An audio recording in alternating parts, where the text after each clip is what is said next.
하나님 앞에 드리는 이 예배가 하나님을 의식하고 하나님을 기쁘시게 하는 그런 예배가 되기를 축복합니다. 우리는 지난주에 예수님의 발자취를 따라갑시다 라는 제목으로 말씀을 나눴습니다. 우리가 그리스도인으로서 이 세상에서 어떻게 살아야 되는지, 세상 속에 있는 사회 속에서 또 이웃과의 관계에서 어떻게 살아야 되는가에 대한 생각을 해보았습니다. 하나님께서 우리에게 사랑하며 살라 하고 말씀하셨는데, 사랑의 방법이 두 가지 방향으로 나타난다고 했습니다. 윗사람을 사랑하는 방법은 순종하는 것으로,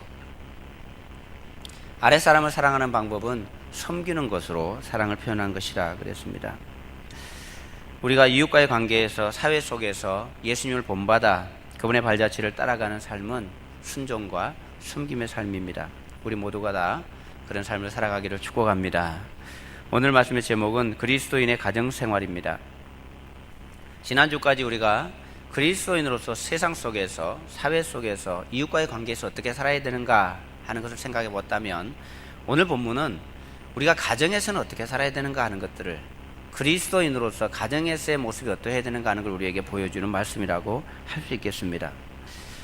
그래서 오늘 말씀의 제목이 그리스도인의 가정생활입니다. 먼저 우리가 생각해 볼 것은 이 가정은 누가 만들었는가 하는 겁니다. 우리가 원해서, 우리가 좋아서 그냥 가정을 만들었는가, 누군가가 목적을 가지고 만들었는가 하는 말씀입니다. 우리가 잘 아는 것처럼 이 가정은 하나님께서 디자인하셨습니다. 맨 처음 아담을 만드시고 하나님께서 아담을 보시면서 느낀 것이 뭐였냐 하면, 아담 보시면서 혼자 있는 것이 좋지 않다라고 느끼셨어요. 혼자 있는 것이 좋지 않다고 느낀 이유는 그가 행복하지 않다, 쓸쓸해 보인다, 그런 뜻이 아니라, 하나님께서 인간을 만드시고 그 사람을 통해서 행하시고 하는 일을 이루어가는 데 있어서 아담 혼자서 하는 것이 좋지 않아 보인다는 뜻입니다. 그래서 하나님께서는 그 아담을 위해서 돕는 배필을 만드셨습니다. 아담의 행복을 위해서 주신 것이 아니라 아담을 통해서 하시고 싶은 하나님의 일을 위해서 함께 동력해서 할 수 있는 돕는 배필을 주셨다는 의미입니다. 그리고는 그 둘을 하나로 묶어서 남자가 부모를 떠나 아내와 합하여 둘이 한 몸을 이룰지로다, 이렇게 축복하시면서 가정을 만들어 주셨습니다. 사람을 만드신 분도 하나님이시고 가정을 만드신 분도 하나님이십니다. 왜 가정을 만드셨을까요? 하나님께서 가정을 주신 목적이 뭡니까? 앞서도 말씀드렸습니다마는 이 가정에는 하나님께서 특별한 목적이 있었습니다. 우리는 가정을 이룰 때 거의 대부분 자기 행복을 위해서, 자기 만족을 생각하면서 가정을 이룹니다. 남자가 여자를 만나고 여자가 남자를 만날 때 초점이 어디 있는가 하면 내 행복입니다. 내가 어떤 여자를 만나면 내 인생이 행복할까? 내가 어떤 남자를 만나면 내 인생이 평안하고 또 누리면서 살 수 있을까? 이것이 거의 대부분 결혼을 하기 전에 생각하는 젊은이들의 생각입니다. 아마 이 자리에 있는 거의 대부분 우리 성도들도 결혼할 때 그런 마음으로 하셨을 것 같아요. 그러나 본래 결혼의 목적은 그렇지 않아요. 하나님께서 가정을 만드시고 결혼하게 하신 목적은 그런 것이 아닙니다. 가정은 우리의 입장에서 보면 우리의 행복의 어떤 기초이기도 해요. 여러분, 가정에서 행복의 기초가 됩니다. 그 속에서 행복이 샘솟듯 솟아나기도 하고 그곳에서 우리 행복을 누려요. 그래서 가정이 행복하지 못하면 그 인생은 행복하지 못합니다. 그러나 하나님께서 가정을 만드신 본래 목적은 행복이 아니라 하나님의 사명입니다. 하나님께서 원하신 일을 하기 위해서 가정을 주셨다라고 하는 사실을 우리는 알아야 합니다. 창세기 1장 26절에서 28절에 보시면 하나님께서 인간을 만드시면서 이렇게 말씀합니다. 우리가 우리의 형상을 따라 우리의 모양대로 사람을 만들자, 이렇게 사람을 만드시고 난 이후에 그 목적을 28절에서 하나님이 그들에게 복을 주시며 하나님이 그들에게 이르시되 생육하고 번성하여 땅에 충만하라, 땅을 정복하라, 바다의 물고기와 하늘의 새와 땅에 움직이는 모든 생물을 다스리라 하시니라, 이렇게 말씀하셨습니다. 사람을 만드신 목적은 뭔가 하면 이 땅을 만드시고 이 땅을 하나님을 대신해서 경영하게 하는 것이, 이 땅을 이끌어가도록 하나님의 뜻대로 이끌어가게 하는 것이 하나님의 목적이었다는 뜻입니다. 그리고 그 목적을 이루는 데 있어서 아담을 만들어 놨는데 아담 혼자 하는 것이 좋지 않아 보여서 그 일을 함께 동력할 수 있는 사람으로 하와를 주신 것입니다. 남녀가 결혼하는 목적은요, 행복하기 위해서라기보다는 하나님의 목표를 이루기 위함입니다. 그래서 아직 결혼한 분들은 할 수 없고, 할 수 없어요. 이미 했는 거 어떡하겠어요? 물릴 수도 없고. 그러나 결혼하지 않은 청년들, 여러분들, 학생들 여러분들은요, 이 목표를 반드시 기억하고 하셔야 돼요. 이 목표를 기억하고 하기 때문에 여러분 불신결혼이 안 된 이유가 바로 이것 때문입니다. 불신결혼을 하게 되면 하나님의 영광에 살아갈 수가 없어요. 믿음의 동력자를 만나야 이 일을 할 수 있는 것입니다. 남자와 여자가 만나서 결혼하고 가정을 이루게 하신 하나님의 목적이 여기에 있어요. 이렇게 하나님께서는 가정을 만드시고 처음에 하나님께서 가정을 만드셨을 때 이런 모습이 여러분 어땠을까요? 아담과 하와가 처음 가정을 이루었을 때 모양이 여러분 어땠을까요? 그야말로 행복 그 자체였을 것입니다. 아담이 처음 하와를 만났을 때 고백을 여러분 아시죠? 이는 내 뼈 중에 뼈요 살 중에 살이다. 나다 이 말이에요. 나다. 내 마음에 너무 꼭 들고 나와 똑같은 나로 여길 만큼 그런 행복감이 아담에게 있었습니다. 그리고 25절에서는 2장 25절에 창세기 2장 25절에는 아담과 하와가 그 아내가 벌거벗었으나 부끄러워하지 아니하더라 이렇게 표현해 놨습니다. 이 말씀은요, 남편과 아내 사이에 허물이 없는 거예요. 벌거벗어도 그것이 흠이 되지 않고 상대방에 보이는 모습이 자신에게 허물로 보이지 않는 상황이었다는 거예요. 사랑하면요, 흉터도 보조개로 보인다잖아요. 모든 것이 다 예뻐 보이는 거예요. 모든 것이 다 예뻐 보이는 거예요. 두 사람이 진실한 사랑의 관계였고 둘이었지만 둘이 아니라 하나였다라고 성경은 표현합니다. 그런 관계가 아담과 하와의 처음 가정을 이루었을 때의 모습이었습니다. 여러분은 여러분의 아내를, 여러분 남편을 바라볼 때 어떤 느낌이 드십니까? 너무나 사랑스러워서 이는 내 뼈 중에 뼈요 살 중에 살이라 이런 고백을 하십니까? 아니면 내가 미쳤지, 어쩌자고 이 사람을 만나가지고 콩깍지야 씌해가지고, 여러분 그렇게 여러분 생각하지는 않으세요? 처음 하나님께서 만드신 이 가정의 모습은 너무나 아름답고 행복했습니다. 그런데 오늘날 그런 가정을 찾아보는 것이 쉽지 않은 것 같아요. 부부들마다 갈등 속에서 살아요. 심지어는 원수처럼 사는 가정도 있습니다. 너무 힘들어서 이혼을 하기도 하고 그런 경우들이 생겨요. 왜 그럴까요? TV 프로에 나왔던 이야기를 전에도 저기 해드린 적이 있는데, 어르신들을 모시고 진행하는 퀴즈 프로그램 제가 말씀을 드렸잖아요. 연세 드신 분들 어르신들을 모시고 퀴즈를 풉니다. 할아버지 할머니가 나왔는데 부부가 나왔어요. 할아버지가 문제를 내고 할머니가 문제를 맞추는 스피드 퀴즈입니다. 할아버지가 당신과 나 사이 왼수, 아니 내 자로 평생 왼수. 정답은 천생연분이었습니다. 근데 평생을 살고 여러분, 당신과 나 사이 그렇게 퍼뜩 떠오르는 게 왼수가 몇 말입니까? 왼수가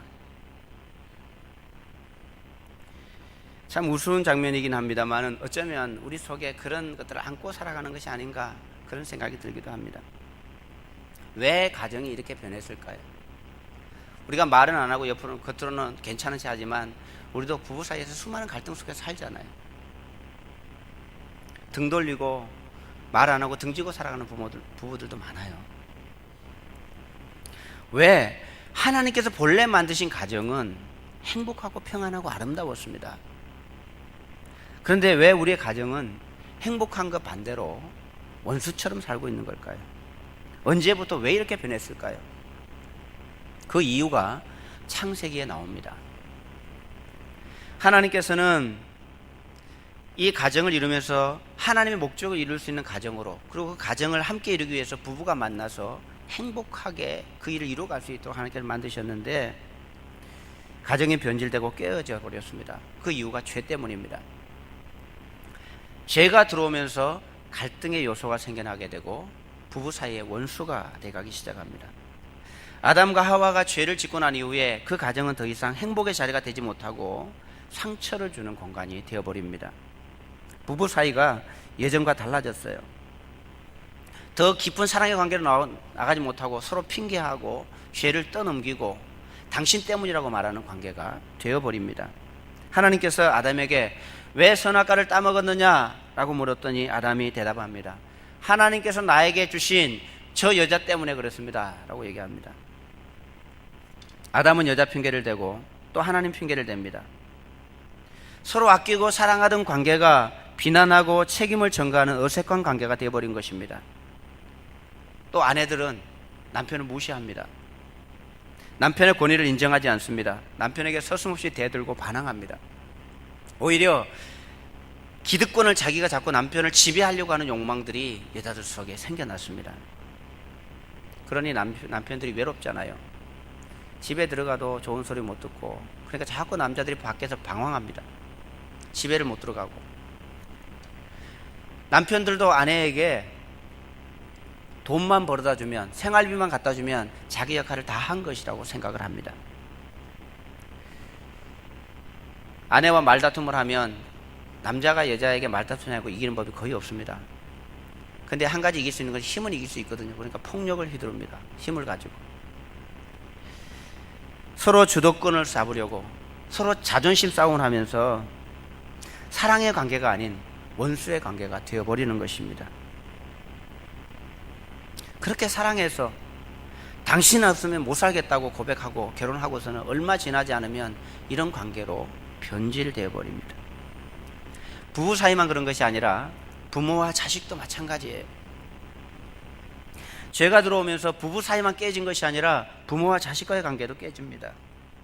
부모는 자녀들을 비인격적으로 대하고 자녀는 부모를 존경하지 않습니다. 형제와 형제 사이에도 문제가 생겼습니다. 창세기 4장 8절에 보면 형이 동생을 죽이는 사건이 생깁니다. 아담의 아들, 큰아들이 둘째 아들을 죽였습니다. 이유는 동생이 자기에게 잘못한 것도 없는데 동생은 칭찬받고 잘하는 걸 보면서 시기 질투 때문에 동생을 죽였습니다. 그 자기는 어떻게 집에 살겠어요? 부모 얼굴을 어떻게 보겠습니까? 집을 나갑니다. 그리고 방황하며 유리하며 살아요. 이 일로 이 아담의 집이, 그 행복의 보금자리였던 이 아담의 집이 엉망진창이 됩니다. 부부 사이는 부부 사이대로 깨지고, 둘째 아들은 죽고, 큰 아들은 집 나가서 혼자 방황하며 살고, 행복으로 주어졌던 이 가정이, 하나님의 목적을 위해 주어졌던 이 가정이 행복할 수도 없고 하나님께서 맡겨주신 사명을 감당할 수도 없는 가정이 되어버린 것입니다. 여러분, 오늘날 우리 사이에서 많이 볼 수 있는 가정의 모습이에요. 가장 행복한 모습으로 만들어졌던 아담과 하와의 가정도 이렇게 깨어졌고, 우리의 가정들도 이런 가정들이 오늘날 많아요. 왜 그렇게 사랑했던 관계들이 이렇게 되었습니까? 죄가 들어오면서 이런 관계들이 만들어지고 말았습니다. 이 땅에서 하나님의 뜻을 이루고 가정이라고 하는 공간을 통해서 서로 위로하고 격려하면서 혼자 감당하기 어려운 것을 격려하면서 함께 그 일을, 하나님의 일을 이루도록 불러주셨는데 그것이 안 되는 겁니다. 그리고 나름대로는 자기 가정의 행복을 회복해 보겠다고 얼마나 노력을 많이 하는지 몰라요. 돈을 좀 많이 벌면 행복해질까? 성공하면 행복해질까? 공부를 많이 하면 행복해질까? 노력하고 노력하는데 행복해질 수 없는 방법을 따라서 계속 걸어갑니다. 어떻게 하면 행복해질지도 알지 못하고.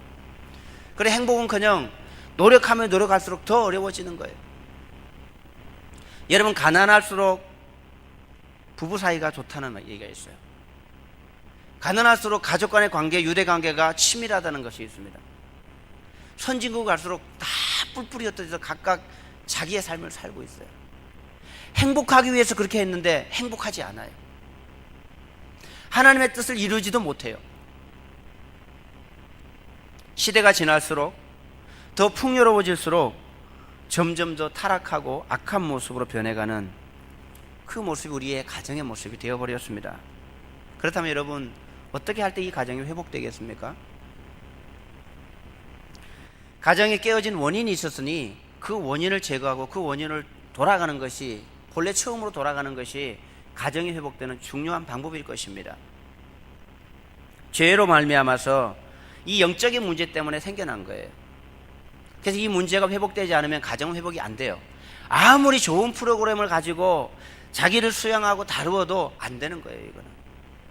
이건 죄의 문제이기 때문에 그렇습니다. 근본의 문제가 해결되지 않으면 이 문제는 해결되지 않는 거예요. 그래서 우리에게 본래 행복을 찾아주고 하나님께서 우리에게 맡기신 그 사명을 회복하기 위해서, 이 문제를 해결하기 위해서 오신 분이 예수님이에요.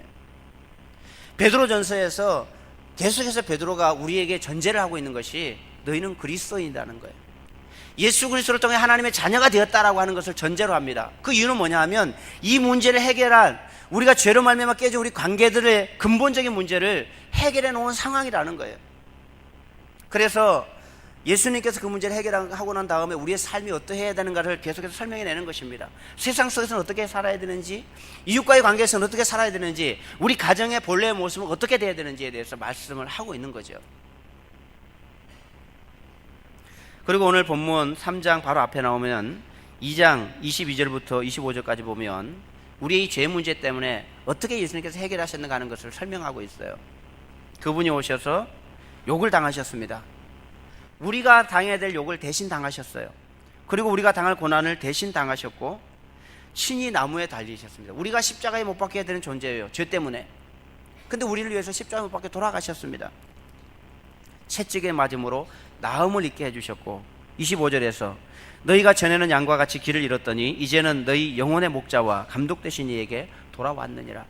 우리가 하나님을 떠나서 죄 가운데서 허덕이면서 우리가 행복해 보겠다고 노력하고 우리 가정을 회복해 보겠다고 노력했지만 전혀 안 되는 그 상황에 우리를 하나님께로 돌아오는 영혼의 목자가 되신 그분께 돌아오도록 하기 위해서 주님께서 이 문제를 행하신 것입니다. 그리고 그렇게 된 우리들에게, 우리가 주님께로 돌아와서 그리스도인이 되었다면 사회 속에서 어떻게 살아야 되는지, 이웃과의 관계에서 어떻게 살아야 되는지, 가정에서 어떤 모습으로 살아야 되는지를 우리에게 말씀하고 있는 것입니다. 우리가 예수 그리스도로 말미암아 우리 속에 산 소망이 생겨났습니다. 우리가 예수 그리스도와 함께 거룩한 성전이 되었고 우리가 제사장으로서 이 땅에 다리 놓는 사람의 삶을 살도록 말씀하셨습니다. 그리고 우리에게 본을 보여주신 그 예수님의 발자취를 따라 살 수 있도록 우리에게 말씀하신 거예요. 그리고 사회 속에서, 오늘 가정에서 우리가 어떤 모습으로 살아야 되는가 하는 것을 말씀합니다. 그렇다면 우리 성도는 가정 속에서 어떤 모습으로 살아야 할까요? 오늘 특별히 본문에서는 부부 사이에 대한 이야기만 합니다. 자녀와 부모의 삶에 대해서는 얘기하지 않지만 부부 사이만 얘기하고, 그래서 저는 오늘 본문과 함께 에베소서와 연결해서 가족들의 삶에 대해서 얘기를 하고 싶은 겁니다. 먼저 오늘 본문에서는 아내에게 대해서 언급합니다. 아내가 어떻게 살아야 되는가에 대한 언급을 합니다. 오늘 본문 3장 1절 여자분들만 한번 읽어보겠습니다. 3장 1절 여자분들 함께 읽겠습니다. 시작.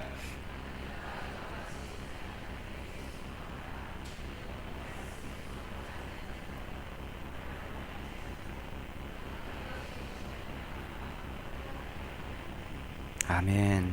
여러분, 이렇게 살기를 축복합니다. 남편들은 봐라 이렇게 살라고 했잖아 이렇게 말씀하지 말고 남편들이 이 말씀에 귀를 닫으십시오. 여자들에게 하신 말씀입니다. 바울도 에베소서에서 비슷한 말씀을 합니다. 아내들이여 자기 남편에게 복종하기를 죽게 하듯 하라. 오늘 성경에서는 우리가 마땅히 그리스도인이 됐다면 아내들은 남편에게 순종하라고 합니다. 그러면서 예를 한 사람 들어요. 아브라함의 아내였던 사라를 예로 듭니다. 6절에 보면 사라는 자기 남편인 아브라함을 부를 때 주인으로 불렀다는 거예요. 주인님 이렇게 불렀다는 거예요. 주라고 불렀다고 합니다. 여러분, 이 말씀을 모르는 사람 아무도 없어요. 우리 성도들, 여자분들은 다 성경이 주 안에서 남편에게 순종하라 하는 말씀을 다 알고 있어요. 그런데 실제로 순종하는 사람이 많지 않아요. 그러면서 하는 말이 남편이 남편 같아야 순종하지. 남편이 남편 같아야 순종하지. 근데 성경에는요, 남편이 남편다울 때 순종하라는 말씀이 없어요. 사라에게 있어서 남편이 남편 같지 않았어요. 아브라함이 좋은 남편이었지만 어떤 사람인지 여러분 아시잖아요. 자기 목숨을 부지하고 자기에게 위험이 닥칠까봐 자기 아내를 남의 아내로 팔아먹을 뻔했던 사람입니다. 그거 생각하면 사라 입장에서 얼마나 속상하겠어요. 근데 사라는 자기 남편에게 순종하고 주인으로 섬겼다는 거예요. 그리고 또 아내들에게 한 가지를 더 말씀합니다. 3절 4절에 보시면 너희의 단장은 머리를 꾸미고 금을 차고 아름다운 옷을 입는 외모로 하지 말고 오직 마음에 숨은 사람을 온유하고 안정한 심령에 썩지 아니할 것으로 하라. 이는 하나님 앞에 값진 것이니라. 외모가 중요하지 않다 그런 말씀은 아닙니다만은 외모보다는 내면을 가꾸라고 말씀합니다. 온유함과 안정한 심령의 마음으로 하라고 합니다. 왜냐하면 하나님께서는 외모를 보지 않으세요. 하나님은 중심을 보시기 때문에 하나님 그렇게 하라는 것입니다. 외모는 아무리 아름답게 꾸며도 시간이 좀 지나면 그냥 없어져 버려요. 40대 이상 되신 우리 아줌마들은 외모 너무 신경 쓰지 마세요. 거기서 거기에요. 한때는 잘 나갔을지 모르지만 다 비슷합니다. 30대 전까지는 사람이 잘나고 못나고가 표시가 많이 난대요. 근데 우리 잘 아는 것처럼 일정 시간이 지나면 다 우리가 평준화 된다 그러잖아요. 40대가 되면 미모의 평준화가 이루어진답니다. 아무리 예뻐도 40대는 40대예요. 거기서 거기입니다. 40대 되신 분들 나는 그래도 아직까지 예뻐라고 생각하는 분들 길 갈 때 누가 뭐 따라오는 사람 있던가요? 따라가는 사람이 정신없는 사람이에요.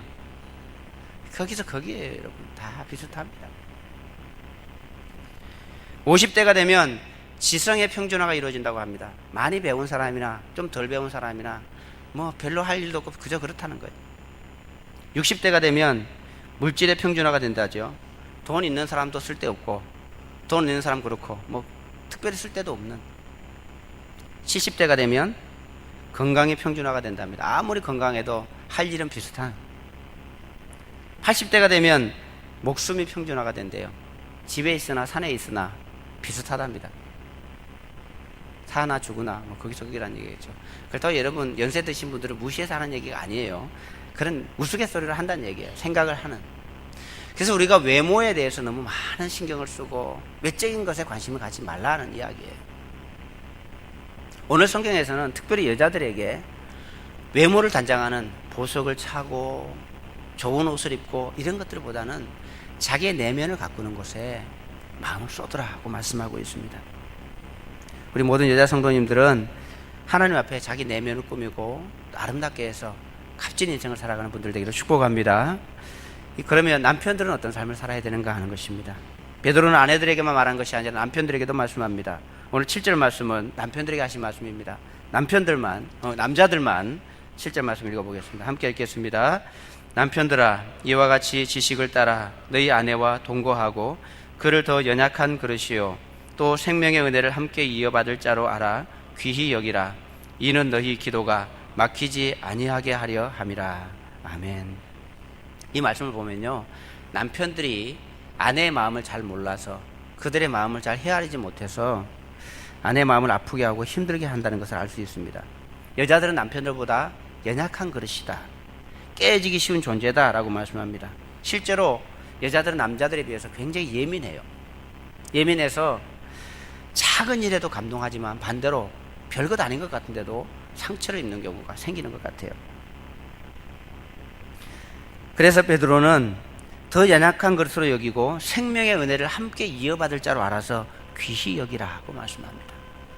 에베소서 5장 28절에서도 남편들도 자기 아내 사랑하기를 자기 자신과 같이 할지니 자기 아내를 사랑하는 자는 자기를 사랑하는 것이니라 하고 말씀합니다. 여러분, 아내와 남편의 사이에 있어서 우리가 그리스도인으로 어떻게 살아야 되는가 하는 것을 말씀하는 것입니다. 이렇게 하도록 노력해라가 아니라 그리스도인은 이렇게 사는 것이 마땅하다라고 말씀하는 겁니다. 그리고 부모에 대해서는 뭐라고 합니까? 에베소서에 보면 너희 자녀를 노엽게 하지 말고 오직 주의 교훈과 훈계로 양육하라. 시간 관계상 부모와 자녀에 대해 간단하게 말씀드리겠습니다만은 자녀를 양육하면서 우리가 자녀들에게 얼마나 많은 상처를 주는지 몰라요. 아이들에게 물어보면 부모에게 상처를 받지 않은 아이들이 거의 없어요. 그래서 성경에서는 자녀를 노엽게 하지 말라고 말씀합니다. 상처를 받는 이유가 노엽게 하는 거예요. 그러면서 교훈과 훈계로 양육하라. 교훈이라는 것은 성경 말씀을 가르쳐서 어떻게 살아야 되는지를 가르쳐 주라는 것입니다. 훈계한다는 것은 그들이 죄에 물들지 않도록 그들의 경계를 정해주는 것을 훈계라고 합니다. 교훈과 훈계로 양육하라 하는 거예요. 마지막으로 자녀들에게도 말씀합니다. 자녀들아, 주 안에서 너희 부모에게 순종하라. 순종하라. 죄로 인해서 시대가 악해지면서 가정 안에서 부부 사이도 깨어지고 부모와 자식 간의 관계도 깨어지고 형제들끼리도 깨어지고 이런 관계들이 생겨납니다. 그런데 오늘 성경에서는요, 그리스도인의 삶이 어떠해야 되는지, 가정 속에서 어떤 모습을 살아야 되는지 우리에게 가르쳐 줍니다. 이런 모습이 있을 수도 있고 그렇지 못한 모습도 있을 수 있습니다만, 그래도 제가 생각하기에는요, 그래도 이런 가르침이 있고 그리스도 안에서 가정이 영적으로 회복돼 가기 때문에 세상과 비교해 보면요, 그리스도인의 가정이 훨씬 더 행복해 합니다. 교회를 다닌다고 다 행복한 건 아닙니다만은 믿음 안에 있을 때 더 행복해요. 제가 가만히 생각해 보면 제가 아내가 가장 사랑스러워 보일 때가 언제일까? 여러분, 남편 여러분의 아내가 가장 사랑스러워 보일 때가 여러분 언제입니까? 제가 제 자신을 생각해 보면 제가 아내가 가장 사랑스러울 때는 언제냐 하면요, 제가 은혜 속에 있을 때가 가장 사랑스러워요. 제가 하나님 말씀 가운데 풍성하게 젖어 있을 때는 아내가 너무나 사랑스러워요. 반대로 아내가 저를 향해서 사랑을 순종하고 표현할 때도 마찬가지인 것 같아요. 아내가 은혜 속에 있을 때는요, 저를 대할 때가 굉장히 순종하고 저를 향해서 굉장히 은혜 가운데 저를 대합니다. 아이들을 대할 때도 마찬가지고 아이들이 부모를 바라볼 때도 마찬가지일 거예요. 가정이 언제 이 모습이 가능한가 하면 우리가 노력한다고 되는 것이 아니라 우리가 하나님의 은혜 안에 있을 때예요. 죄로 말미암아 깨졌던 우리의 가정이 우리가 영적으로 회복될 때 우리 가정이 그런 모습이 돼요. 그런데 우리가 각자 하나님의 은혜가 없이 메마른 심령을 갖고 있으면 작은 것 하나에도 예문해서 그냥 툭툭 쏴버려요. 다른 사람에게 그렇지 못하면서 아내와 남편에게는 말을 함부로 하거든요. 자녀들에게도 말을 함부로 해요. 그러니까 상처가 되는 겁니다. 우리가 예수 그리스도 안에 있을 때 우리 가정에 행복이 주어집니다. 동시에 우리의 가정을 만드신 하나님의 목적대로 우리 가정이 이끌어져 갈 수 있는 것입니다. 왜 하나님께서는 우리 가정을 이렇게 만들기 원하십니까? 이런 모습이 될 때 우리에게 주어지는 것은 뭐예요? 오늘 보면 1절을 보면, 다시 1절 뒷부분에 보면 아내들이 순종하고 또 그 행실을 통해서 믿지 않는 남편이 구원을 받게 될 것이라고 말씀합니다. 우리가 이런 삶을 살면 혹 믿지 않는 가족들도 구원을 받게 된다는 거예요. 아내의 순종 때문에 두려워하며 정결하게 사는 행실을 보고 믿지 않는 남편이 구원을 받는 경우도 있습니다. 아마 우리 교회도 여러분들 가운데도 그런 분들이 있을 거예요. 남편을 섬겨서 주님을 믿게 했던 분의 간증입니다. 자기 남편이 회사에서 일하다가 손가락 2개가 잘렸어요. 손가락 2개가 잘리고 나니까 자기가 불구가 된 거잖아요. 장애가 된 거잖아요. 불구라고 하기 좀 표현이 그렇고 장애가 된 거잖아요. 그러니까 이것이 부끄러워서 이 남편이 일을 안 해요. 매일 술만 먹고 여자들만 찾아다니고 손이 부끄러워서 장갑을 끼고 감추고 자기를 꼭꼭 감춰놓고 사람들과 대하려고 하지 않고 집 안에서 컴퓨터로 게임만 합니다. 밤새워서 게임만 해요. 아내 입장에서는 얼마나 속상한 일이겠어요. 아무것도 안 합니다. 밥도 컴퓨터 앞에 갖다 줘야 밥을 먹고 게임하면서 밥을 먹고, 화장실을 가야 되는데 게임하다가 화장실 가기가 그러니까 화장실 가기도 싫으니까 소변을 싸서 말리는 거예요. 조금씩 싸서 말려요. 완전히 폐일입니다. 폐일. 이 아내가 보니까 이건 도저히 살아갈 수 있는 삶이 아니에요. 가정이 아니에요. 이거는 그러다가 이 아내가 어느 날 교회 다니는 이웃분에게 복음을 듣고 교회를 가게 됐습니다. 교회 가서 예수님을 자기가 믿게 된 거예요. 근데 교회 갔더니 남편에 대한 책임은 아내에게 있다, 이런 얘기를 들은 거예요. 아내가 지혜롭지 못하기 때문에 남편이 그렇다 하는 얘기를 듣고, 오늘 이 이런 본문에 대한 설교였겠죠. 남편이 아무리 개떡 같아도 남편을 주님 섬기듯이 섬겨라, 이렇게 말씀을 들은 겁니다. 그 말씀을 듣고 자기 마음에 찔리더래요. 그래, 내 책임도 있겠다, 그런 마음이 들어서 남편을 섬기기로 결심을 했습니다. 역시나 그날도 집에 갔더니 설교를 듣고 은혜를 받고 갔는데 남편이 게임을 하고 있어요. 속 뒤집어지겠죠. 근데 결심한 것이 있으니까 남편에게 가가지고, 여보, 게임하는데 얼마나 수고가 많으시냐고. 어깨도 아플 건데 어깨를 이제 주물어 줍니다. 어깨도 주물어 주고 물을 떠다가 발도 씻겨주고.